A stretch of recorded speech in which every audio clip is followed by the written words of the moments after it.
కాకినాడ జిల్లా శంఖవరం మండలం అన్నవరం గ్రామంలో స్థానిక పంపా సత్రం నందు విశ్వ హిందూ పరిషత్ ఉత్తరాంధ్ర ప్రాంత సమావేశం నిర్వహించారు.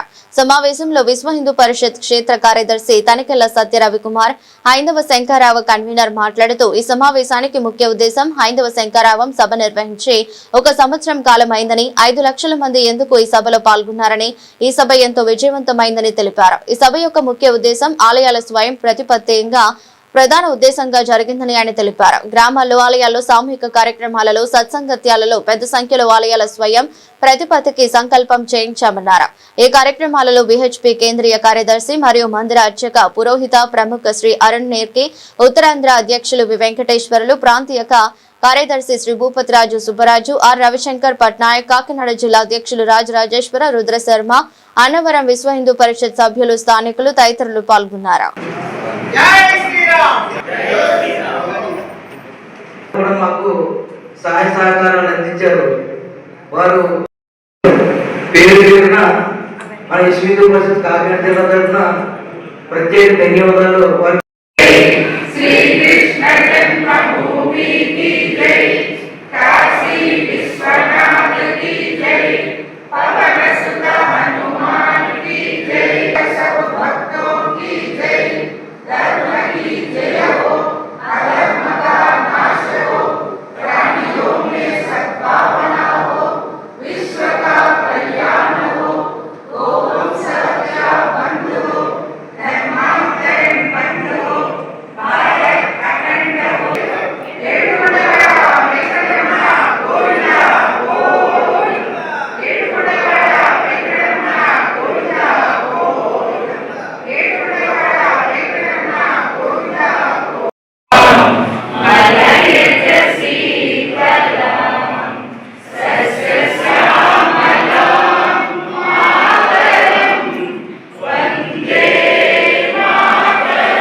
సంబంధించినటువంటి శ్రీ విశ్వ హిందూ ధర్మానికి కంకణం మనము రక్షించాలని కంకణం కట్టుకున్నప్పుడు విదేశీయుల పాలనా కాలంలో వచ్చినటువంటి దురాచారాన్ని రూపుమాపడం కోసం నేను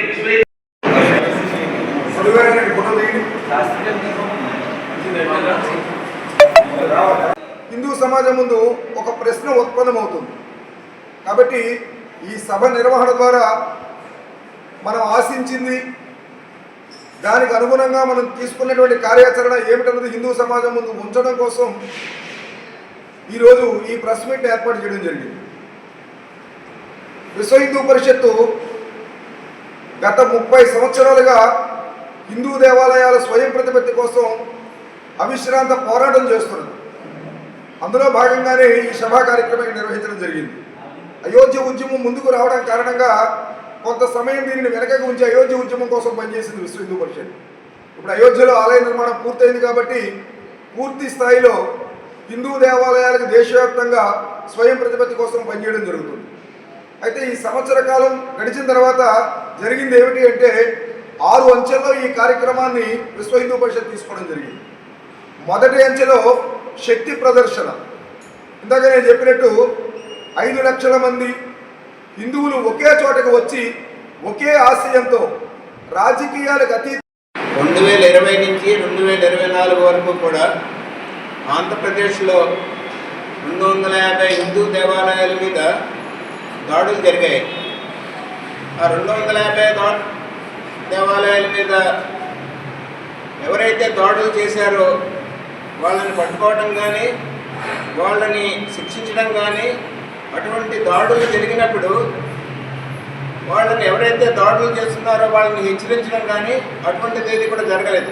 హిందూ సమాజం నుంచి ఎంత నిరసన వచ్చినప్పటికీ కూడా అప్పట్లో ఉన్నటువంటి ప్రభుత్వాలు వాళ్ళని శిక్షించడంలో పూర్తిగా విఫలమయ్యాయి. గత సంవత్సరం నుంచి ప్రభుత్వం మారిన తర్వాత కొంతవరకు హిందూ దేవాలయాల మీద దాడులు తగ్గాయి అనేటువంటి పరిస్థితుల్లో అక్కడక్కడ తిరిగి అటువంటి దాడులు జరగడం ప్రారంభమవుతుంది. ఈ మధ్యన మనం చూస్తున్నాం. ఈ మధ్యన దేవాలయాల మీద 2023లో పరకామణిలో దొంగతనం జరిగింది. 2026 సంవత్సరం వచ్చింది. ఇంతవరకు కూడా నేరస్తులను శిక్షించడం కానీ వాళ్ళ యొక్క ఆస్తులు జప్తు చేయడం కానీ ఇంతవరకు కూడా జరగలేదు. అది రెండో విషయం ఏంటంటే నిన్న కాక మొన్న ముక్కోటి ఏకాదశి రోజున ద్రాక్షారామంలో పరమ పవిత్రమైనటువంటి ముక్కోటి ఏకాదశి రోజున పంచారామ క్షేత్రాలు ఉంటాయినటువంటి ద్రాక్షారామంలో శివుని యొక్క శివలింగాన్ని కూలపట్టినటువంటి వ్యక్తి ఎవరైతే ఉన్నారో అతన్ని పట్టుకున్నామని చెప్పారు. కానీ హిందూ సమాజం ఆ విషయంలో మటు కొంత అనుమానాలు వ్యక్తం చేస్తోంది. ఎందుకంటే గత ప్రభుత్వాల సమయంలో ఏ దేవాలయాల మీద దాడి జరిగినా అది ఒక మతిస్థిమితం లేని వాడు చేసిన పని అన్నారు. కానీ ఇప్పుడు దీన్ని స్ట్రాటజీ మార్చి హిందూ దేవాలయాల మీద హిందువులే దాడి చేస్తున్నారు అనేటువంటి ఒక వాతావరణాన్ని క్రియేట్ చేసేటువంటి పరిస్థితిగా మాకు అనిపిస్తోంది ఇది. అంతేకాకుండా ఇప్పుడు సింహాచలం దేవస్థానానికి సంబంధించి 1987లో ఏదైతే ఎండోమెంట్ చట్టం ఉందో ఆ చట్టాన్ని పూర్తిగా అమలు చేయనటువంటి చిత్తశుద్ధితో అమలు చేయనటువంటి కారణంగా 10,000 ఎకరాల భూమి 10,000 ఎకరాల దేవస్థానం భూమి ఈరోజు అన్యాక్రాంతం అయిపోయి ఆ దేవాలయ భూమిలో ఈ రోజున చర్చిలు మసీదులు నిర్మాణం అయ్యాయి. అది ఎంత బాధాకరమైన విషయమో. ప్రభుత్వ ఆధీనంలో దేవాలయాలు ఉంటే ఎండోమెంట్ చేతిలో దేవాలయాలు ఉంటేనే ఇటువంటి దుస్థితి ఏర్పడుతోందని హిందూ సమాజం ఈ రోజున విశ్వసిస్తోంది.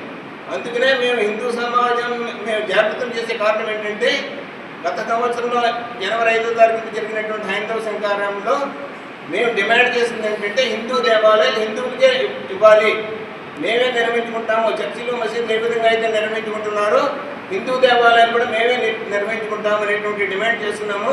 హిందూ సమాజం ఈ రోజున మేల్కొంది.